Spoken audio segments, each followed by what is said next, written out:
A few moments later.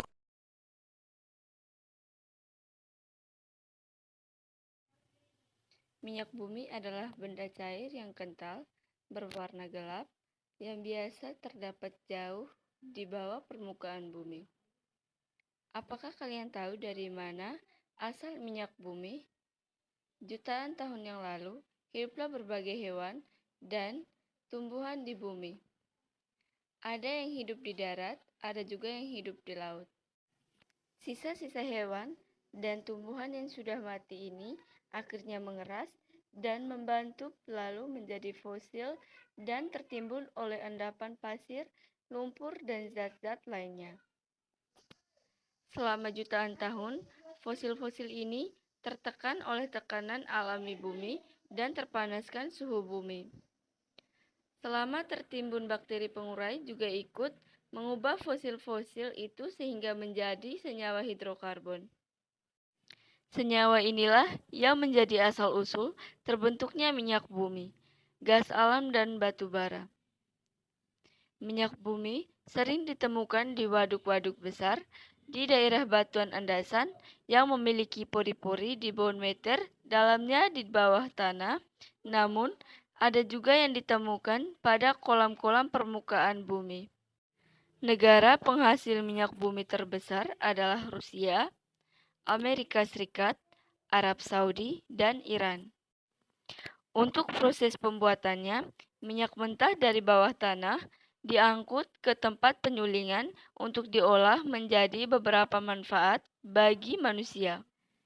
Misalnya untuk dijadikan bensin, minyak tanah, bahan bakar diesel, dan pesawat jet, serta minyak pemanas seperti kendaraan bermotor yang sering kita pakai menggunakan bahan bakar dalam bentuk minyak bumi yang sudah diolah. Selain itu, minyak bumi juga dimanfaatkan untuk membuat bahan-bahan lain seperti plastik, lilin, pupuk, aspal, pita, dan deterjen. Di negara kita, jumlah energi fosil seperti minyak bumi sangat berlimpah. Namun, makin lama jumlah minyak bumi akan berkurang, bahkan bisa habis. Diperkirakan, minyak bumi di Indonesia akan habis dalam waktu 11 hingga 12 tahun ke depan jika tidak dibuatkan cadangan baru. Untuk mengatasinya, pemerintah kita mencari sumber daya energi lain untuk menggantikannya. Contohnya tenaga surya dan tenaga angin. Nah, kita juga bisa ikut membantu mengurangi penggunaan minyak bumi. Caranya, kurangi menggunakan kendaraan bermotor, terutama jika jarak yang ditempuh dekat. Lebih asik lagi jika kita pergi dengan berjalan kaki atau bersepeda, kan?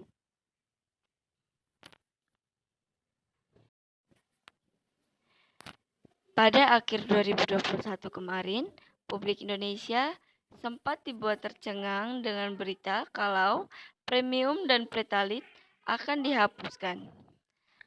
Alasan dari pemerintah karena ingin berpindah ke BBM ramah lingkungan. Tentu saja, isu ini ditanggapi sinis oleh netizen se-Indonesia.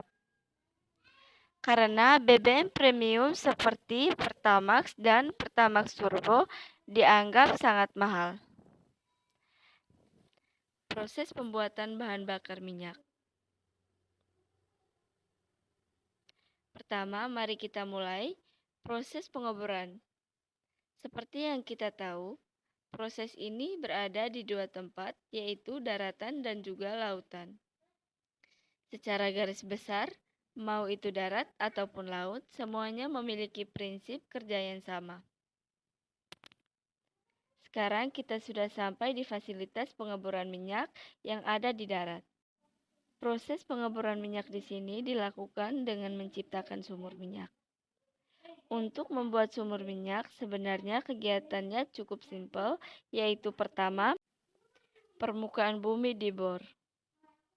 Langkah pertama ini dilakukan dengan menggunakan bantuan menara hidrolik setinggi 60 meter yang bisa menahan beban hingga 450 ton atau seberat 120 mobil.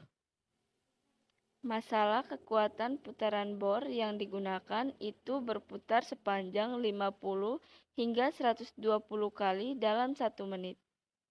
Setelah itu, hasil pengeboran tersebut disemen untuk memperkuat lubang yang sudah diciptakan. Kegiatan ini yang kemudian terus diulang hingga nantinya bor mencapai sumber minyak. Kalau sudah, akan mulai dipompa ke daratan dan dikumpul dalam penampungan raksasa. Untuk di laut, proses penampungan ini yang beda.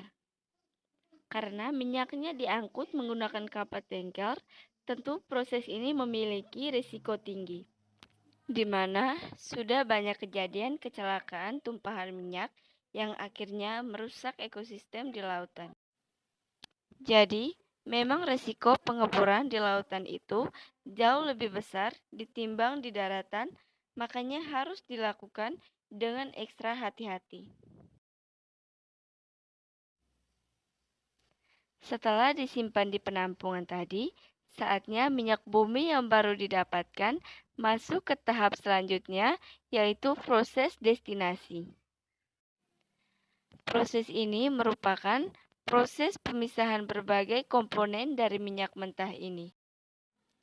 Minyak mentah pertama kali dipanaskan dalam sebuah tabung tinggi yang kedap udara tentunya. Proses pemanasan ini melibatkan suhu yang super panas, sekitar 370 derajat Celcius. Proses ini akan membuat minyak mentah tadi berada dalam bentuk gas yang kemudian didinginkan dan kembali menjadi bentuk cair. Di sini, minyak mentah yang didestilasi akan berubah menjadi beberapa bentuk berdasarkan titik didihnya. Titik didih rendah di bagian atas dan titik didih tinggi di bagian bawah. Biasanya, dalam 1 barel minyak mentah, produksi komponen minyak mentah akan terdiri dari 3 liter aspal, 6 liter LPG, 15 liter jet fuel, 35 liter solar, 73 liter bensin, dan 20 liter bahan lainnya. Dari presentasi ini, kita bisa tahu kalau memang dalam proses pengolahan minyak mentah, bensin menjadi prima dona karena menjadi yang paling banyak dihasilkan.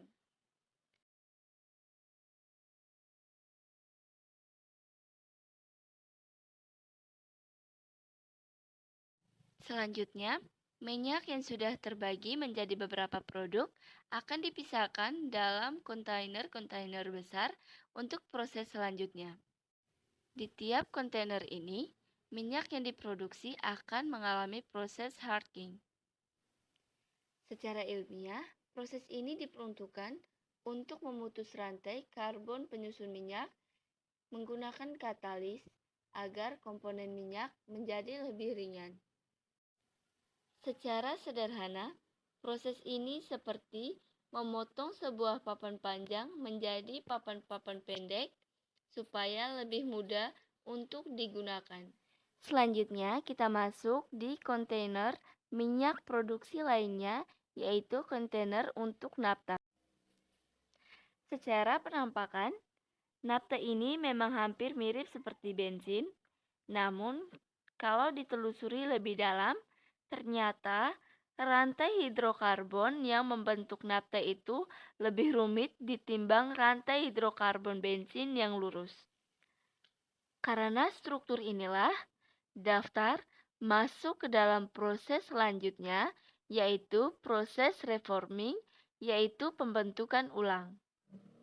Dengan melibatkan beberapa aspek seperti zat katalis, suhu, dan juga tekanan, struktur nafkah yang rumit tadi dibentuk ulang menjadi lebih sederhana.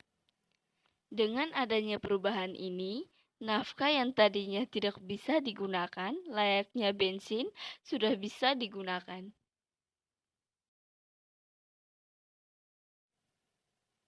Setelah kedua tahapan tadi, kita masuk ke tahap selanjutnya, yaitu proses polimerisasi atau juga dikenal dengan proses penggabungan. Dalam proses ini, Bahan mentah yang didapatkan dari proses sebelumnya akan dicampur dengan bahan lainnya untuk mencapai standar yang telah ditentukan oleh perusahaan. Contohnya adalah bensin. Dalam proses ini, bensin akan dicampur dengan bahan lainnya seperti asam kuat untuk mendapatkan kadar oktan yang ditentukan. Di sini, bensin berubah menjadi berbagai macam seperti premium, pertalite, pertamax, atau pertamax turbo berdasarkan angka oktannya masing-masing. Premium dengan 88, pertalite dengan 90, pertamax 92, dan pertamax turbo dengan angka oktan 95. Angka oktan yang berbeda ini yang membuat adanya perbedaan harga makin besar akan semakin mahal.